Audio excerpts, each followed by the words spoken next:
Okay, here we go. Alright. Let's just read the last paragraph again. Oh, yeah. Let's fill out Jenny's answer as, if you asked me to have coffee, I would say no.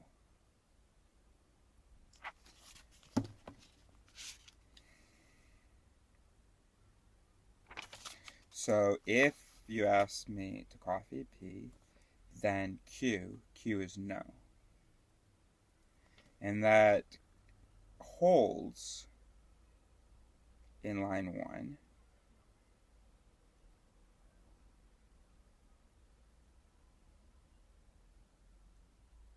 The conditional is a true statement. She is not lying.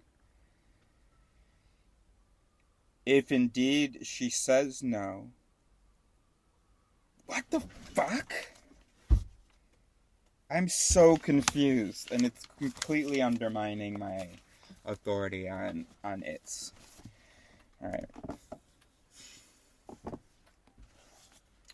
Thank you, Nia. Do you want to, can you take a look at this?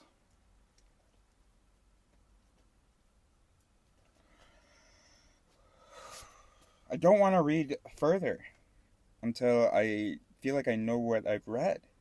And I don't feel like that right now. So we have an antecedent and a consequent. The antecedent is asking for some fucking coffee. The consequent is saying no, which is represented in this table as true. And then in the third column,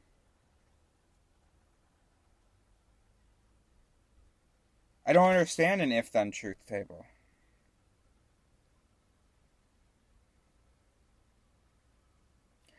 Recall from the Watson selection test, chapter 1, that the only way for if P then Q to be false is if P is true while Q is false. Right. So, in line 2, if P then Q is false, and that would have to be because she said yes to coffee, which would mean true for P, that coffee was asked, and then false for saying no, that no was not said, rendering the whole conditional false.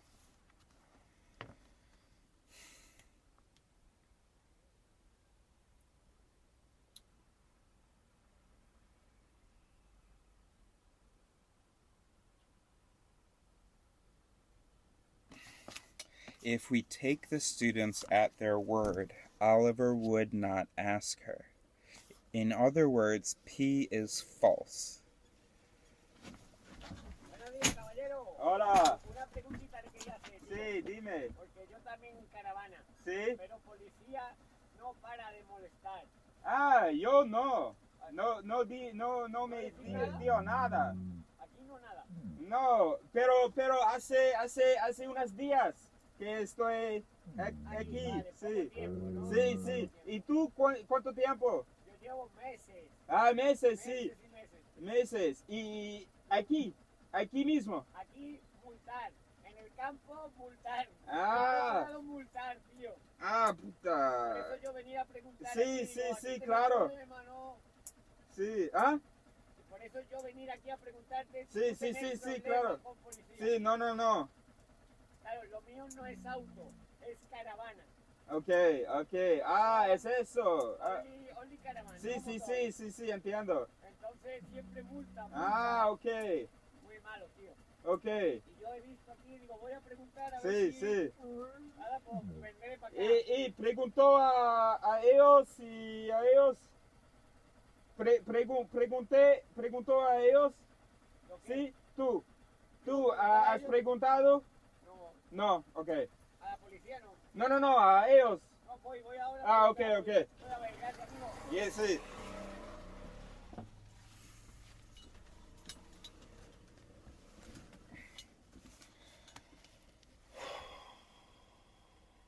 Okay. If we take the students at their word, Oliver would not ask her. In other words, P is false.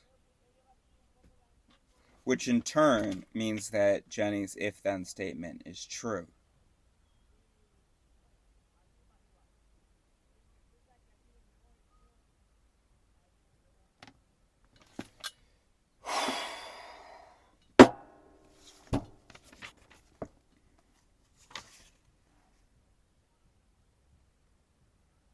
Can this not be my job, actually? Can I just do like the psychology end of it? Can someone else get on this team who is just like, oh my gosh, Eric's such a joke. How does he not understand what's happening? Alright. I swear to God we're gonna understand this. We're gonna feel like we understand, and it's not just gonna be because we've read it so many times that we feel familiar. We are going to make sure we understand it by explaining it, and not just by recycling the words he uses. Alright. Oh boy. Okay, so if we take the students at their word, what does that mean? What word?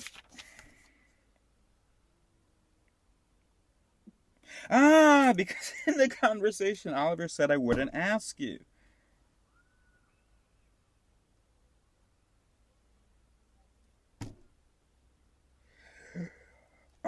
So if you asked me to have coffee, I would say no. We're replacing, I wouldn't go for coffee with you with that. I see. Okay, so draw a little line through that. Underline this. Put that over there.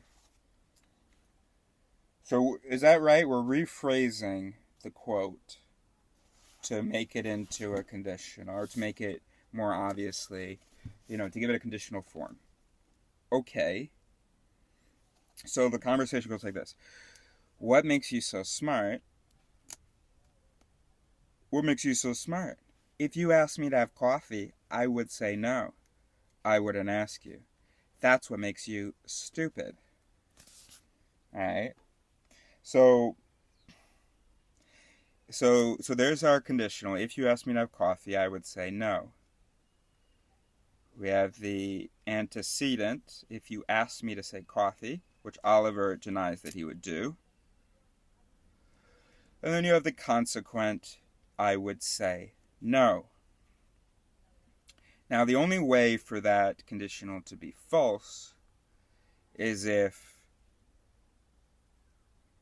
P is true, meaning if he did ask her to coffee,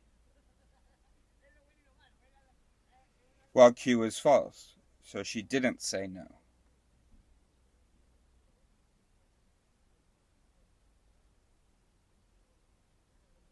Okay.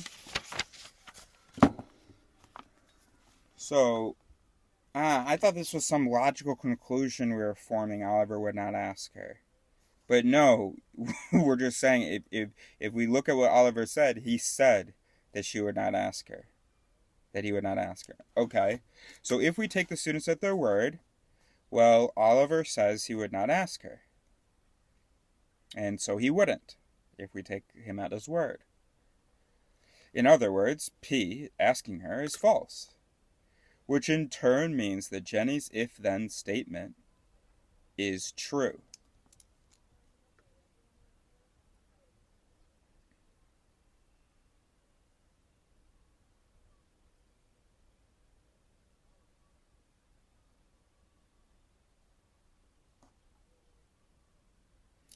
The truth table implies that her actual RSVP is irrelevant. As long as Oliver never asks, she's telling the truth. So we're just limiting ourselves to lines 3 and 4, and we're seeing in that third column that her conditional is true.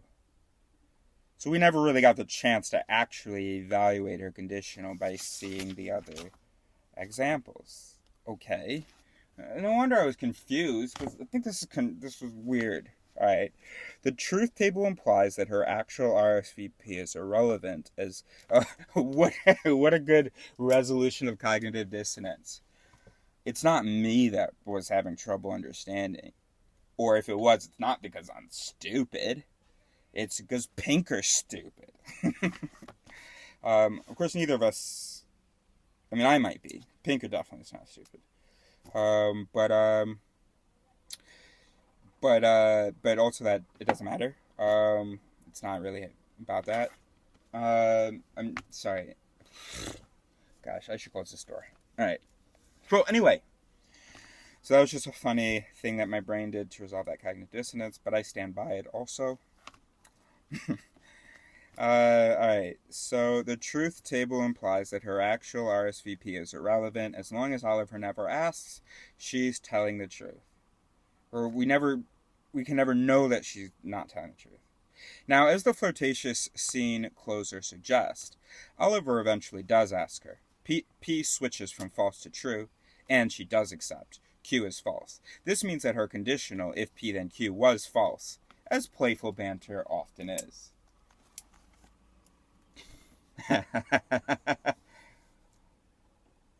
In this day and age, I don't know that you're allowed to say that, Pinker. Alright. I definitely understand why I was confused, and I definitely understand this paragraph. And now I need to prove it, though. But also I feel silly proving it because you understood a long time ago.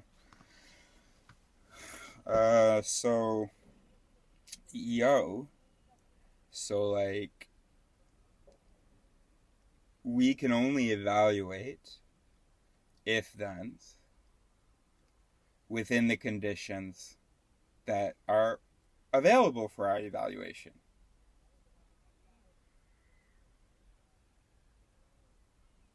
And any if-then that depends on a false premise is logically true.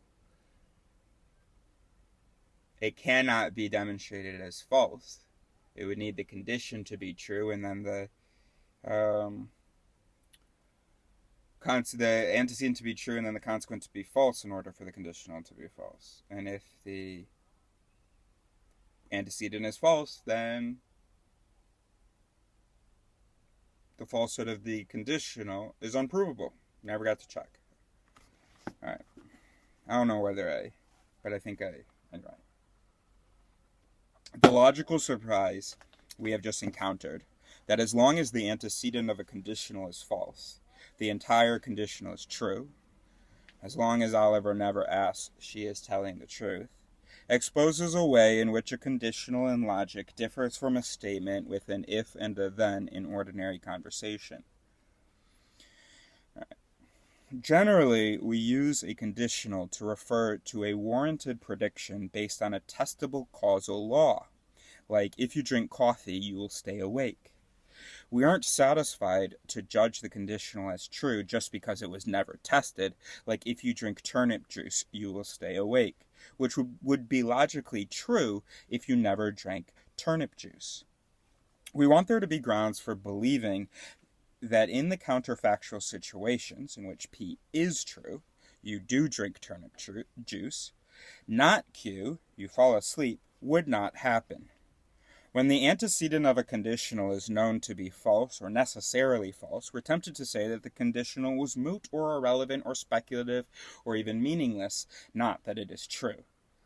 But in the logical sense stipulated in the truth table, in which if P then Q is just a synonym for not the conjunction of P and not Q, that is the strange outcome.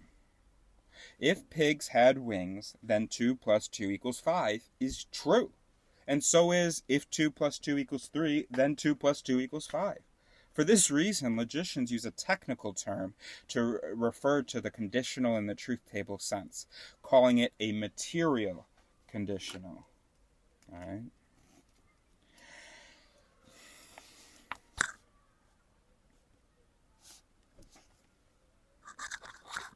Here's a real-life example of why the difference matters. Suppose we want to score pundits on the accuracy of their predictions. How should we evaluate? Yeah, so we were really, by the way, that's totally my bad. We were supposed to be a little confused in that paragraph, and then he did do a good job of walking us through that whole thing. So Alright. Here is a real-life example of why the difference matters. What difference? The difference between, like a thing that's technically true because there's never been a false antecedent, or calling it true because there's never been a false antecedent versus... Sorry, what difference what difference?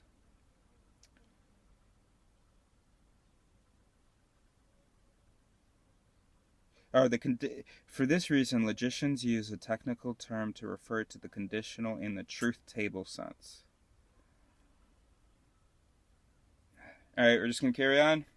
Here is a real-life example of why the difference matters. Suppose we want to score pundits on the accuracy of their predictions. How should we evaluate the conditional prediction made in 2008? If Sarah Palin were to become president, she would outlaw all abortions. Does the pundit get credit because the statement is, logically speaking, true? Or should it not count either way? In the real forecasting competition from which the example is drawn, the scorers had to decide what to do about such predictions and decided not to count it as a true prediction. They chose to interpret the conditional in its everyday sense, not as a material conditional in a logical sense. Alright. The difference between if in everyday English and if in logic is just one example of how the mnemonic symbols we use for connectors in formal logic are not synonymous with the ways they are used in conversation, where, like all words, they have multiple meanings that are disambiguated in context. When we hear "he sat down and told me his life story," we interpret the "and" as implying that he first did one and then the other, though logically it could have been the other way around. As in the wisecrack from another era, they got married and had a baby, but not in that order. When the mugger says, "your money or your life," it is technically accurate that you could keep both your money and your life because P or Q embraces the case where P is true and Q is true. But you would be ill-advised to press that argument with him. Everyone interprets the "or" in context as the logical connector XOR, or exclusive OR. P or Q, and not the conjunction of P and Q. It's also why, when the menu offers soup or salad, we don't argue with the waiter that we are logically entitled to both.